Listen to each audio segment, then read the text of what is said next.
eto na hinihintay nyo, Kim Paulandia, sa pagsasama umano sa isang bubong ni na Kim Chiu at Paolo Abilino. Ayan ay matapos lumabas ang mga espekulasyong mas seryoso na ngayon ang kanilang relasyon na nagpupush o nagpush sa kanila para mag-live-in na daw. Ayon sa mga chika, pansamantala umano silang nakatira sa isang condo unit sa BGC habang inaayos ang kanilang magiging permanenteng tahanan. May mga haka rin tungkol sa umano'y pagbili nila ng ari-arian at lihim na pagpapakasal. Kaloka. Ang daming yun sinasabi ko, ang dami nagchat sa akin tungkol dyan. Pero Rinoa, ano masasabi mo sa live-in issue? Pabor ka ba? Siguro, as an independent girl. Teka muna, wag mo na yung live-in issue. Ano ang masasabi mo? Itudugto natin. Ano ang masasabi mo sa relasyon ng Kim Chiu at Paolo Abilino at Kim Pao? Ayun, ano naman po ako, masaya naman po ako para kay Kim Chiu. Kasi finally, 'di ba? After a very long time na meron siyang karelasyon na kilala din syempre natin. Pero sa pananaw mo, okay na bang makipag-live-in si Kim? Nasa kanya naman po yun kung if that works for them. Ika, sa tingin mo, yung pagkakilala mo sa kanya, ha? Okay. Siguro para sa akin kasi parang nakikita ko si Miss Kim Chiu na very independent din siya. So pwede siya makipag-live-in? O hindi? Parang hindi pa. Ayun nga parang hindi mo gusto na makipag-live-in yun nga yung point din ng iba. Parehas din ng point niya na sinasabing hindi sila prepared at hindi sila, ang feeling nila hindi gagawin ni Kim Chiu ang makipag-live-in. Pero sleepover pwede. Pwede. Nagawa mo na ba makipag-live-in? Hindi po. Sleepover sa jowa? Hindi rin po. Ay, bakit? Very strict po kasi yung magulang ko. Gusto sumama kapag ka mag-sleepover ka? Hindi po pwede. Pwede lang po magkita-kita, mag-date-date, once in a while. Ganun. Ang sa akin kasi, actually, paano ko ba sabihin ito? Go! Meron kasi 'di ba nagsimula sa atin 'yan, 'di ba sa BGC. Ikaw sinabi mo nga may nagsabi sa iyo na sa Forbes Park natatandaan ko. Totoo. May nagsabi naman sa akin na meron sa BGC na binili nila noon pang December o November. Nila as in ng Kim Pao. Oo, ng Kim Pao. Meron silang parang gano'n, meron silang biniling nung pang yun kailan natin bago pa sila nag-Paris, pinag-usapan na natin 'yan. Tapos ngayon nagkakalabasan na nga. Kasi meron daw isang source na malapit dito sa dalawang ito. Hindi ko natin tutukuyin kung sino. Basta merong ilan, sige sabihin natin, ilan sa mga malalapit sa dalawa na alam ang galawan ng Kim Pao. Ngayon, kung ito ba ay verified o hindi, sinasabing living in at titira na sa isang bahay na pinapa-renovate ngayon sa Forbes Park. Hindi natin alam, baka kasi yung Forbes Park na yan, baka hindi naman Forbes Park yan. Baka naman kaya naman kasi nga, may nagsasabi kasi na pinapa-renovate daw ni Paolo yung bahay niya. Baka naman doon din naman. Pero yung live-in kasi na yan, parang saan kasi okay lang sa akin na kung tutuusin talaga marami rin naman nagsasabi na okay. Kasi syempre mature na rin naman sila. Sa akin kasi nung ako'y bata-bata pa, ayaw kong makita yung aking mga pamangkin na nakikipag-live-in or something nang hindi pa kasal. Kasi ang tingin natin sa mga babae noon, mahina kapag kainiwanan ng mga lalaki ay malulugmok. Pero kasi ngayon, ang mga babae palaban na rin. Yes, diba? Sa negosyo, kahit na nag-excel, sa politika, ayan, di ba, sa kung saan-saan man. So, kaya lang panindigan kung ano man ang mangyayari sa buhay na kung sakasakali mang hindi sila pakasalan, di ba? Kaya na, ang dami ng mga ganyan, di ba, Bea Alonso? Pero kasi sila, pinangahawakan nila yung sinabi ni Kim Chiu noon na hindi siya pabor sa live-in, which is up to now, parang tingin nila hindi talaga ang tipo ni Kim Chiu ang sasabak sa ganon. Yung Forbes Park, parang medyo klaro yun eh. Kasi ang nagkikwento nun talaga yung mga taong malapit sa kanila at ang kasama daw doon ay yung pamangkin, si Rain, di ba? So, hindi daw si Paolo. Parang hindi sila makapaniwala na gagawin ni Kim Chiu ang makipag-live-in. Katulad ng sinasabi ko, minsan kasi naiiba na rin ang pamantayan sa buhay ng isang tao, sa isang individual, babae man o lalaki. Katulad dati, ayaw ko makipag-live-in, pero ngayon, pabor ka na. Gusto ko talaga makipag-live-in noon. Pero, hindi ngayon, ayaw ko na makipag-live-in. Ibig sabihin noon, ayaw ko talaga makipag-live-in kasi kasama ko yung nanay ko, hindi po pwede. Ayaw ko namang ayaw ko namang, anong tawag dito sa atin, di ba? Ayaw ko namang, anong tawag dito, ayaw ko namang gumastos pa. Okay. Para humiwalay kami dahil meron mga sariling tirahan. Pero iwanan natin yan sa dalawang yan kasi hindi naman tayo makakapagsabi kung anong dapat at hindi nila dapat gawin. Kung ano makakapagpasaya sa kanila. Malay nyo naman kasi nga malay nyo naman na naghahanda na sila para sa kanilang future together. So, yung pagsasama, sa aking paningin lang pananaw, yung pagsasama isang magandang halimbawa para mas lalo pa lang makilala ang isa't isa. Pero sabi nga, depende naman yon, di ba, kung ano magiging desisyon ni Kim. Si Kim lang na makakapag-decide niyan eh. Pero yung live-in, medyo hindi sila pabor. Pero yung secretly married, yun ang pabor na pabor sila. Secretly married? Hindi, siguro naman, kung nagsasama na, siguro kung nagsasama Kaya sila nga. ngayon, baka nga talagang totoo na secretly married na sila. Sabi Yun nga lang natin. ganun, baka na nga daw sa France. Parang gano'n. Well, lahat naman yung nag-propose speculation na nga- pa rin. Nag-propose na nga daw dun si Paolo sa France. Parang nagpahiwatig na siya, parang gano'n. Ikaw ba kung nakahanap ka na ng parang Paolo Avellino sa buhay mo, makikipag-live-in ka? Siguro yung sinasabi nga po nila na secretly married, siguro yun, papayag ako doon. Payag ka. For intimate purposes. Kasi syempre gusto ko yung time, tsaka syempre yung effort din, masispend namin together.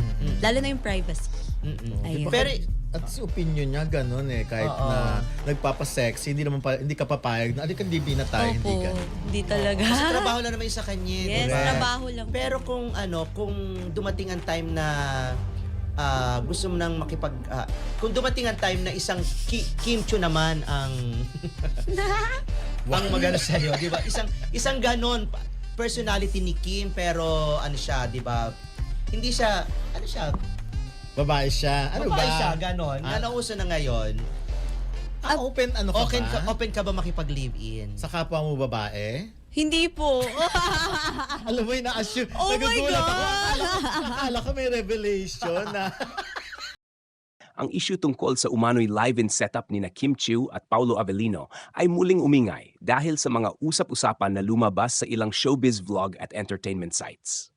Gayunpaman, mahalagang tandaan na wala pa ring opisyal na kumpirmasyon mula kina Kim at Paolo tungkol sa tunay na estado ng kanilang relasyon. O kung totoo nga ang alegasyong magkasama silang nakatira sa isang condo. Ang masasabi ko rito ay normal na magkaroon ng ganitong mga espekulasyon dahil napakalakas ng chemistry ng dalawa sa kanilang mga proyekto at napakalaki ng suporta ng kanilang mga tagahanga.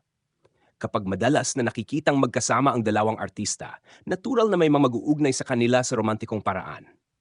Ngunit bilang mga taga-subaybay, mas makabubuting ihiwalay ang mga haka-haka sa mga kumpirmadong impormasyon. Sa ngayon, ang mga balitang tungkol sa live-in setup ay nananatiling rumor lamang at hindi pa napapatunayan. Kung sakali mang totoo ang balita, marami rin ang nagsasabing personal na desisyon iyon ng dalawang nasa hustong gulang. Maging si OG Diaz ay nagpahayag na wala siyang makukumpirma dahil hindi naman umaamin ang dalawa tungkol sa kanilang relasyon. At sinabi rin niyang wala namang masama kung totoo man ito dahil pareho silang single. Sa mas malawak na pananaw, ang mas nakakaengganyong obserbahan ay kung paano patuloy na lumalago ang tambalan ng Kim Pao. Sa kabila ng maraming intriga, nananatili silang propesyonal at patuloy na nagbibigay ng mga proyektong ikinatutuwa ng kanilang mga tagahanga. Kahit maraming resibo ang ipinapakita ng ilang fans at netizens upang patunayang may espesyal na namamagitan sa kanila, wala pa ring direktang pag-amin mula sa magkabilang panig. Sa huli, hanggat walang opisyal na pahayag mula kina Kim at Paolo, mas tamang ituring ang balitang ito bilang isang showbiz speculation kaysa isang kumpirmadong katotohanan. Ang tunay na sagot ay nasa kanila pa rin at marahil sa tamang panahon ay sila mismo ang magbibigay linaw kung ano nga ba talaga ang totoong kuwento sa likod ng kanilang relasyon. Ang masasabi ko sa balitang ito ay nakakaagaw talaga ito ng atensyon, lalo na sa mga tagahanga ni na Kim Chiu at Paolo Avellino. Maraming fans ang natutuwa sa bawat balitang nag-uugnay sa kanila dahil sa kanilang magandang samahan at chemistry sa mga proyekto. Gayunpaman, mahalagang maging maingat sa pagtanggap ng ganitong uri ng balita. Ang usapin tungkol sa umano'y live-in setup ay nananatiling haka-haka hanggat walang malinaw at direktang kumpirmasyon mula mismo kina Kim at Paolo. Sa mundo ng showbiz, madalas na may mga kuwento at espekulasyon na mabilis kumalat, lalo na kapag sikat at paborito ng publiko ang mga personalidad na sangkot. Kung susuriin, ang patuloy na pag-usbong ng ganitong mga balita ay nagpapakita kung gaano kalaki ang interes ng publiko sa kanilang relasyon. Maraming fans ang naghahanap ng mga resibo o palatandaan na higit pa sa pagkakaibigan ang namamagitan sa kanila. Ngunit ang mga obserbasyon ng fans at netizens ay hindi pa rin katumbas ng opisyal na kumpirmasyon. Isa ring magandang tingnan ang respeto sa pribadong buhay ng dalawang artista. Kahit public figure sila, may mga bahagi pa rin ng kanilang personal na buhay na sila lamang ang may karapatang magbahagi kung kailan nila gusto. Kung may relasyon man sila o wala, desisyon nila kung gaano karaming detalye ang nais nilang ilahad sa publiko. Sa pananaw ng maraming Kim Pao supporters, ang ganitong balita ay nakadaragdag sa excitement at kilig. Ngunit para sa mas balanseng pagtingin, mas mabuting maghintay ng opisyal na pahayag kaysa agad maniwala sa mga usap-usapan. Sa ngayon, ang masasabi ko ay interesante ang balita at patunay ito ng matinding suporta at interes ng publiko sa Kim Pao. Ngunit wala pa ring sapat na ebidensyang pampubliko upang masabing kumpirmado ang issue ng live-in setup. Hanggang hindi nagsasalita ng direkta sina Kim at Paulo, mananatili itong bahagi ng mga showbiz rumor at spekulasyon. Ang balitang muling pag-ingay ng issue tungkol sa umano'y live-in setup nina Kim Chiu at Paulo Avellino ay isa na namang halimbawa kung paano mabilis lumaki ang isang showbiz rumor sa panahon ng social media.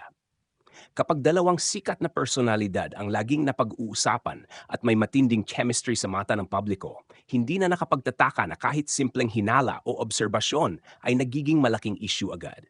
Sa ganitong sitwasyon, mas lalo pang umiingay ang usapan dahil sa mga vlog, fan theories at magkakaibang interpretasyon ng netizens na kadalasan ay nauna pa kaysa sa anumang opisyal na pahayag. Sa totoo lang, ang ganitong klase ng balita ay sumasalamin din sa kultura ng showbiz fandom sa Pilipinas. Yung tipong gustong-gusto ng mga tao na basahin ang pagitan ng linya, maghanap ng resibo, at bumuo ng sarili nilang kuwento base sa nakikitang interaction ng mga artista. Sa isang banda, nakaka-flatter ito para sa mga artista dahil ibig sabihin ay interesado ang publiko sa kanila at sa kanilang chemistry. Pero sa kabilang banda, nagiging delikado rin ito kapag ang mga haka-haka ay unti-unting nagiging parang katotohanan sa isip ng marami, kahit wala namang direktang kumpirmasyon mula sa mga taong sangkot. Mahalaga ring tandaan na bilang mga public figure, sina Kim at Paulo ay laging nasa ilalim ng mata ng publiko. Kaya kahit simpleng pagkakasama sa trabaho, promo o friendly interaction ay pwedeng bigyan ng ibang kahulugan. Dito pumapasok ang issue ng privacy.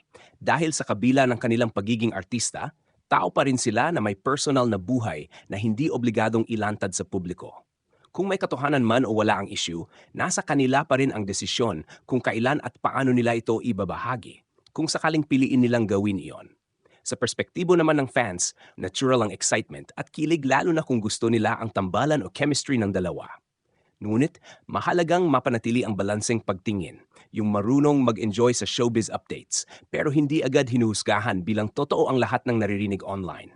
Sa panahon ngayon na mabilis kumalat ang impormasyon, mas kailangan ang maingat na pag-unawa bago mag-assume o magpakalat ng balita. Sa kabuuan, ang isyung ito ay mas maituturing pa ring bahagi ng showbiz speculation kaysa isang kumpirmadong katotohanan. Interesante siya, nakakaengganyo pag-usapan at siguradong magpapatuloy pa ang diskusyon sa fans. Pero sa huli, ang pinakamahalagang punto ay ang respeto sa katotohanan at sa privacy ng mga taong sangkot. Hanggang walang malinaw na pahayag mula kina Kim at Paulo, mananatili itong isang usapin na nakabatay sa hinala at interpretasyon ng publiko, hindi sa opisyal na kumpirmasyon. Dagdag pa sa usaping ito, mahalagang tingnan kung paano gumagana ang cycle ng showbiz rumors sa social media.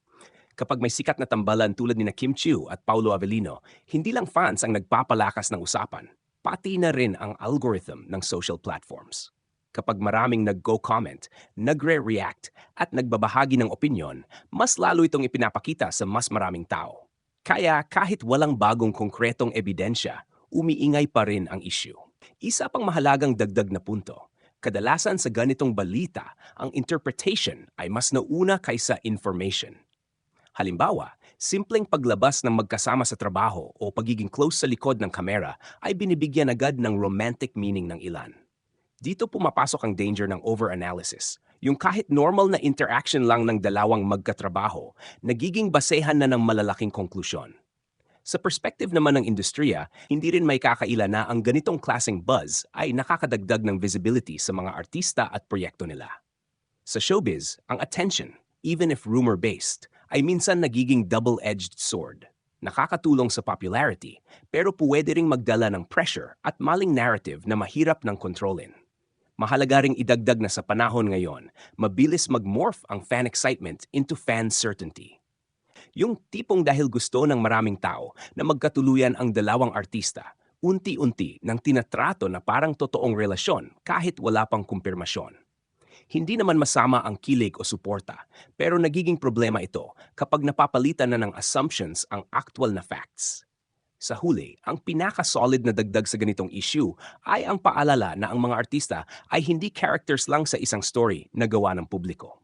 Sina Kim at Paulo ay parehong may sariling buhay at desisyon, at kung ano man ang tunay na estado ng kanilang relasyon, kung meron man, ay sa kanila pa rin dapat manggaling ang kumpirmasyon, hindi sa ingay ng paligid.